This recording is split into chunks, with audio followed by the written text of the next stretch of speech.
பிரியமானவர்களே, அன்பர் இயேசுவின் நாமத்தில் வாழ்த்துக்கள்.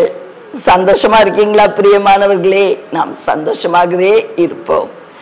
அபகூக் தீர்க்கதரிசியின் புத்தகம் 2ஆம் அதிகாரம் 20வது வசனம்.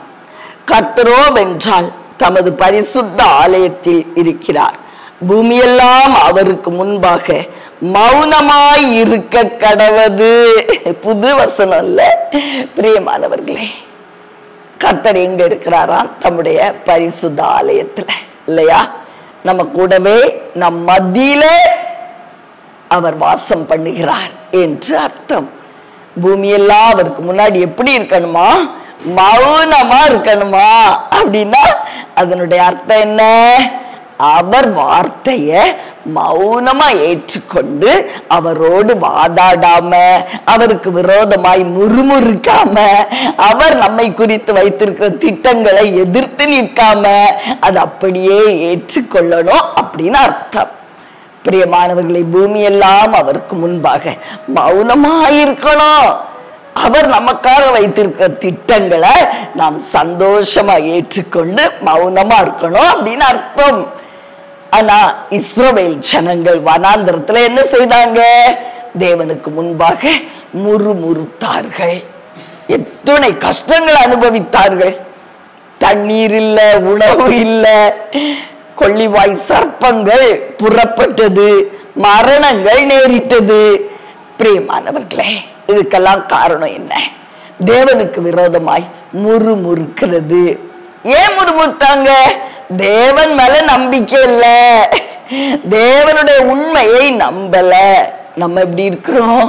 தேவன் உண்மை உள்ளவர்னு நம்பினோம்னா அவருக்கு முன்பதாக நம்ம மௌனமா இருப்போம். அவர் சொல்றதை ஏற்றுக்கொள்வோம். அப்பா செய்யறது நலமானது அப்படின்னு நம்ம அமர்ந்திருப்போம். எங்க அப்பா அவருடைய சித்தம், என்ன குறிச்ச திட்டம் அது நன்மையானது அப்படின்னு சொல்லி நாம் கீழ்ப்படிதலோடு அதை ஏற்றுக்கொள்வோம் அல்லவா? அதைத்தான் இந்த வசனம் நமக்கு கற்றுக் கொடுக்கிறது. பூமியெல்லாம் அவருக்கு முன்பதாக மௌனமா இருக்கணும். அவர் சொல்றத நாம் அப்படியே கீழ்ப்படிதலோடு சந்தோஷமா ஏற்றுக்கொண்டு அமைதியாய் வாழ முடியும். அவருடைய திட்டப்படி காரியங்கள் நடந்துச்சுன்னா நம்முடைய வாழ்க்கையில எல்லாமே அழகாய் நேர்த்தியாய் நடக்கும். முரட்டாட்டம் வேண்டாம், எதிர்த்து நிற்கிறது வேண்டாம், கேள்வி கேட்கிறது வேண்டாம் அப்படின்னு ஆவியானவர் இன்று நமக்கு போதிக்கிறார்.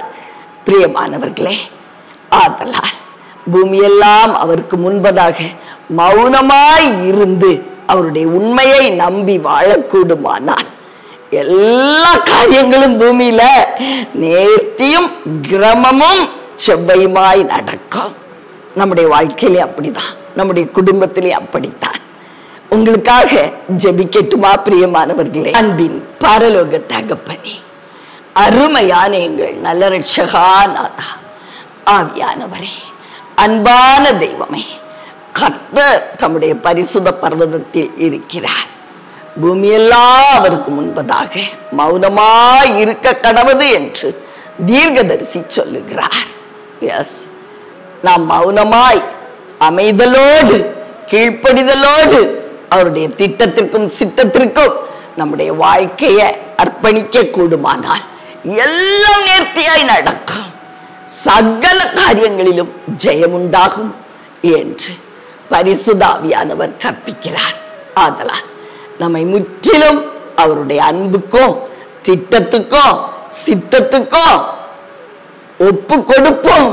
கீழ்ப்படிதலோடு மௌனமாய் அவர் குறிச்ச நம்பிக்கையோடு காத்திருப்போம். அவருடைய கை நமக்காக கிரியை செய்யும். பிரியமானவர்களே, இயேசு கிறிஸ்துவின் நாமத்தில் பிதாவே, ஆமென்.